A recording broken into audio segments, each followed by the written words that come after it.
Olá! Nesta quinta aula da disciplina de Teoria Geral da Administração, veremos alguns conceitos, entre eles o da teoria estruturalista. Bons estudos!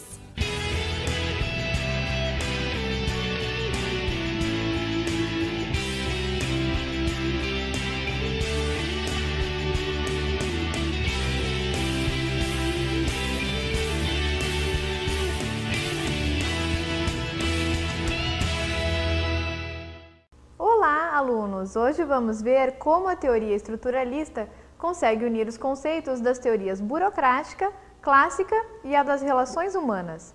Assim como a burocracia de Weber, o estruturalismo também teve a influência da sociologia. Como na imagem que vemos, a junção de algumas teorias, ou pelo menos a união do que as duas tinham de mais proveitoso, veio a formar algo novo e com outro sentido. A característica mais importante dessa teoria é que foi a primeira a considerar as organizações como sistemas abertos, interagindo com o ambiente externo.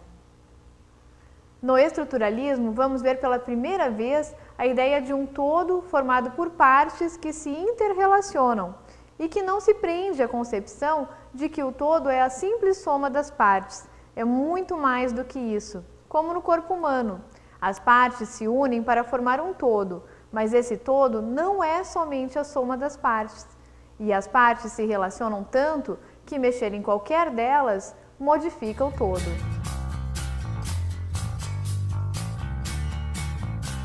A teoria estruturalista representa um desdobramento da teoria da burocracia e uma leve aproximação à teoria das relações humanas. Representa também uma visão extremamente crítica da organização formal. Foi através das críticas e da identificação dos pontos fracos da teoria clássica que a da estrutura começou a se formar. Podemos dizer que foi um aperfeiçoamento da teoria das relações humanas. Analisando a visão de harmonia dos estudos anteriores, os pensadores do estruturalismo reconheceram, pela primeira vez, que os conflitos nas organizações podem ser reduzidos, mas nunca eliminados, pois as necessidades da organização e a necessidade do pessoal, ou a racionalidade e a irracionalidade, a disciplina e a autonomia, as relações formais e informais, a administração e os colaboradores, entre outros, sempre tendem a entrar em tensão. Mas antes de seguirmos nossa aula, vamos ver uma dúvida comum aos alunos.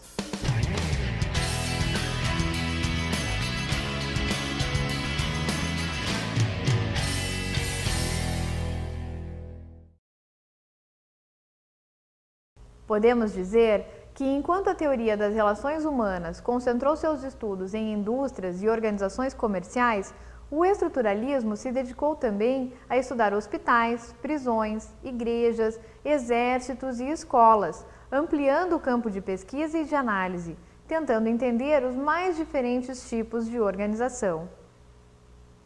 Na verdade, a teoria acabou contribuindo como um modelo didático não só para a administração, mas para diversas outras áreas, como a economia e a psicologia, por exemplo.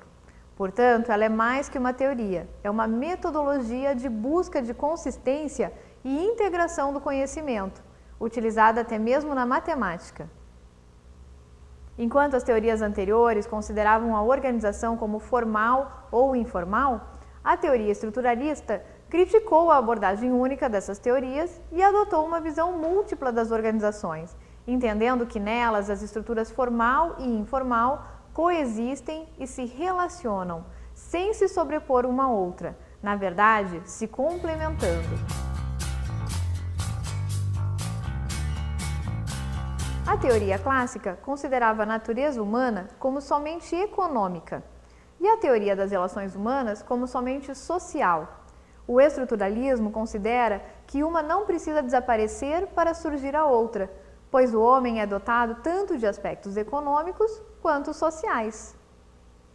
O homem tem a necessidade inerente de viver em organizações, sejam familiares, empresariais, sociais, e por isso tem determinadas características. É flexível, sabendo fazer concessões, é tolerante às frustrações, sabe adiar recompensas e mantém um desejo constante de melhorar e se realizar. O homem organizacional desempenha papéis concomitantes em diversas organizações. A flexibilidade é capaz de se adaptar às constantes mudanças que acontecem na vida, aos diversos papéis desempenhados, aos desligamentos e aos novos relacionamentos. Ou seja, ela sabe evitar o desgaste emocional provocado por conflitos desnecessários. Tem como característica ser capaz de sobrepor o trabalho aos seus desejos pessoais, para no fim do processo obter benefícios. A teoria das relações humanas coopera com as normas para assegurar o acesso a posições mais elevadas. Como vemos na ilustração, um mesmo homem participa no seu dia a dia de diversas organizações. O prédio em que mora, a empresa onde trabalha, a família, o grupo de corrida e o clube em que é sócio. São todas organizações que, para ele, se relacionam e fazem sentido, na medida em que ele se relaciona com cada uma delas. Recapitulando, o incentivo em cada uma dessas teorias é, na teoria clássica, o incentivo salarial, o homem econômico. Na teoria das relações humanas, o incentivo social, o homem social. E na teoria estrutural, qual seria então o incentivo? Uma soma dos outros, ou o que se chamou de incentivos mistos, um conjunto de incentivos materiais, sociais e salariais.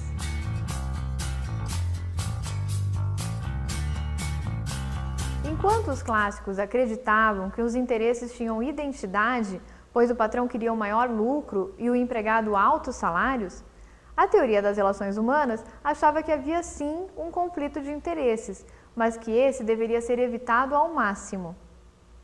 O estruturalismo considera não só que o conflito é inevitável, mas que ele não precisa ser visto como algo necessariamente negativo, pois é através dele que pode haver mudanças.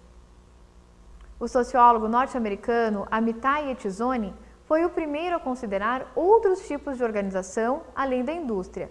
Considerou fábricas, comércios, escolas, hospitais, partidos políticos, para mostrar que os interesses dos indivíduos e das organizações são diferentes dependendo de qual tipo se está analisando.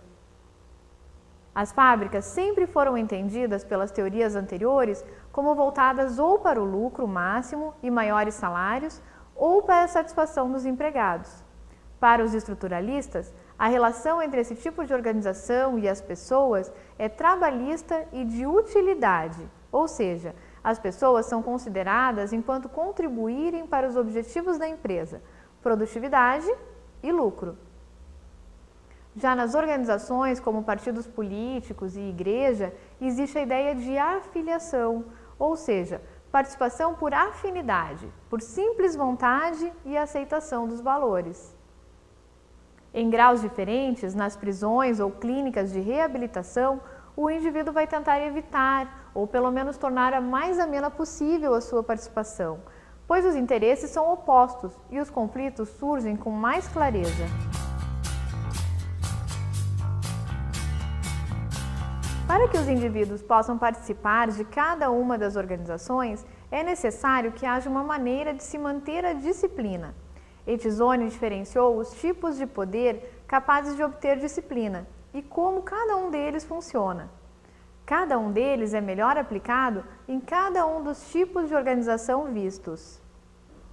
O poder utilitário é utilizado em organizações utilitárias, ou seja, focadas na motivação material, como as indústrias. Enquanto o trabalhador auxilia a obtenção de bons resultados, ele deve ser mantido. A obediência é conseguida com o uso da motivação monetária. Exemplo disso são as empresas com fins lucrativos. O poder normativo ou social é exercido em organizações onde os participantes estão unidos por consenso, por identidade de valores. O poder é exercido pelo controle moral, pelo nível de autoridade moral superior. O indivíduo é aceito conforme a sua participação contribuir para a conquista de resultados sociais e morais. Um bom exemplo disso são os sindicatos e os partidos políticos. Outro tipo é a coerção, ou seja, usam a coerção através de instrumentos físicos de castigo para obter a obediência.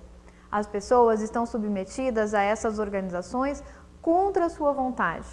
Por exemplo, as prisões. Assim como reuniu conceitos das outras teorias para agrupar as organizações formais e informais, também nas concepções de liderança, o estruturalismo reuniu estudos tanto dos clássicos quanto das relações humanas, reunindo as características formais e informais da liderança.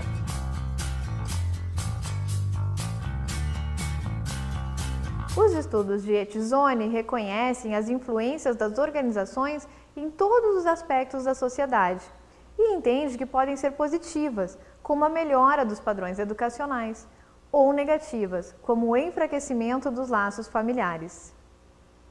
Tais estudos têm o mérito de terem reconhecido as organizações como sistema aberto, principalmente no que diz respeito ao relacionamento com clientes. Nenhuma das outras abordagens enxergava essa outra ponta do circuito.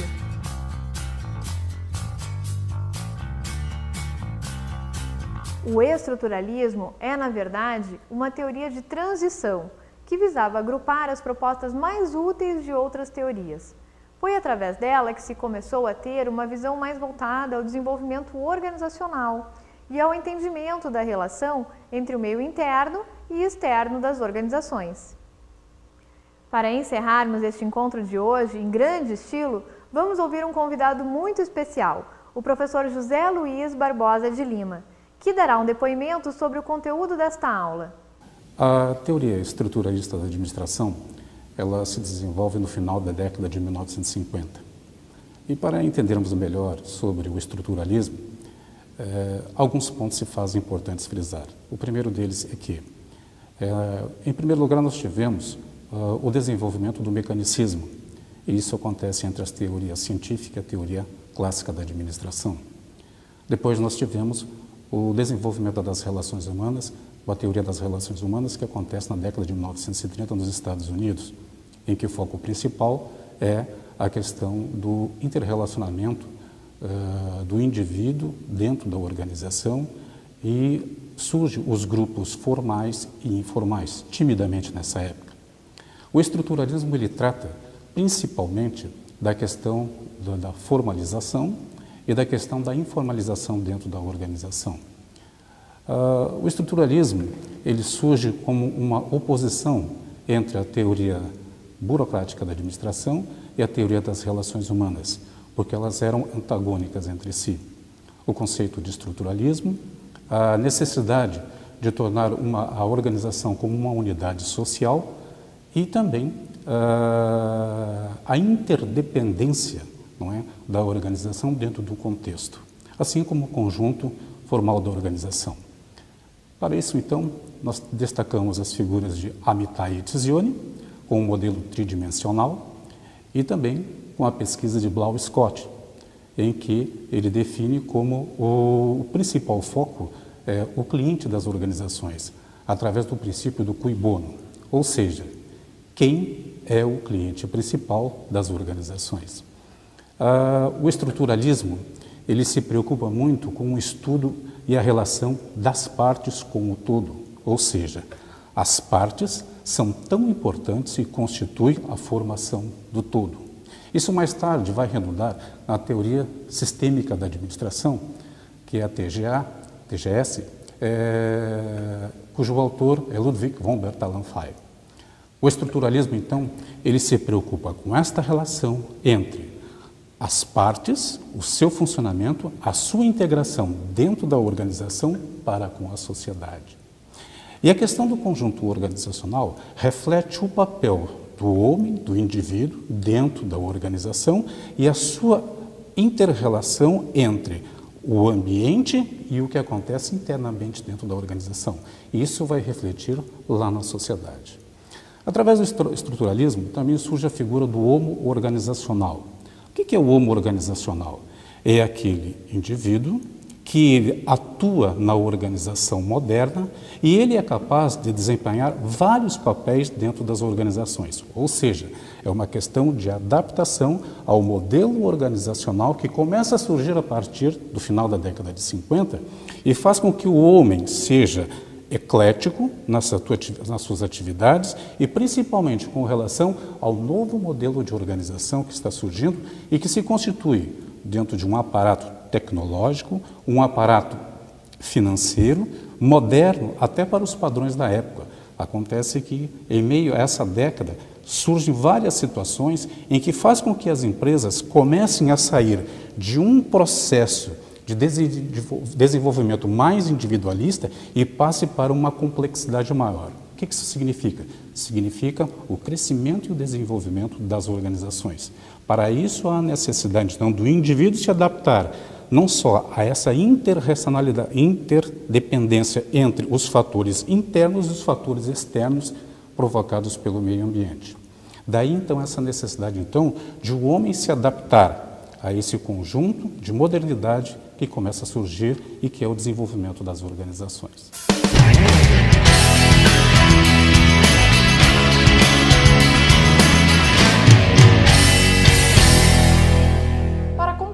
Com o aprendizado desta aula, a professora Valesca sugere o livro de Ademir Antônio Ferreira, Maria Isabel Pereira e Ana Carla Fonseca Reis, chamado Gestão Empresarial, de Taylor aos nossos dias, Evolução e Tendências da Moderna Administração de Empresas. Ferreira é o principal autor deste livro e, assim como a professora Valesca, é administrador, mestre e doutor em administração.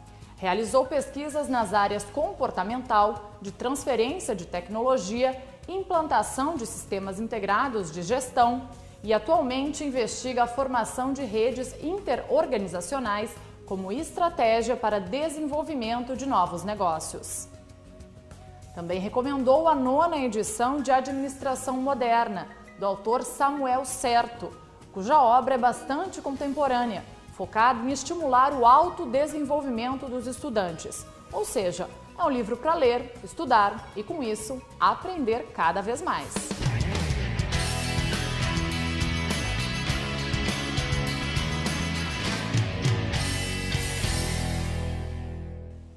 A aula de hoje tratou sobre a teoria estruturalista, que surgiu na década de 50 como um desenrolar e um desenvolvimento da teoria burocrática, numa aproximação com a teoria das relações humanas, representando uma visão crítica das organizações formais. A professora Valesca a apresenta numa abordagem múltipla, formal e informal, assumindo as relações das organizações com o meio externo, a sociedade de organizações, onde existe a interdependência. Os conflitos eram vistos como um processo social fundamental, capaz de impulsionar o desenvolvimento. Segundo ela, as tensões envolvem aspectos tanto positivos quanto negativos. As características básicas do estruturalismo: totalidade, interdependência das partes e a noção de que o todo é maior que a soma das partes, trazem uma ideia inovadora de sinergia. Traz também a ideia do homem organizacional, inserido em diversas organizações e capaz de estabelecer relações com e entre elas. A professora Valesca ressaltou ainda que o homem organizacional é motivado por incentivos mistos, sendo eles materiais e sociais. Obrigada pela atenção, bons estudos e até a próxima!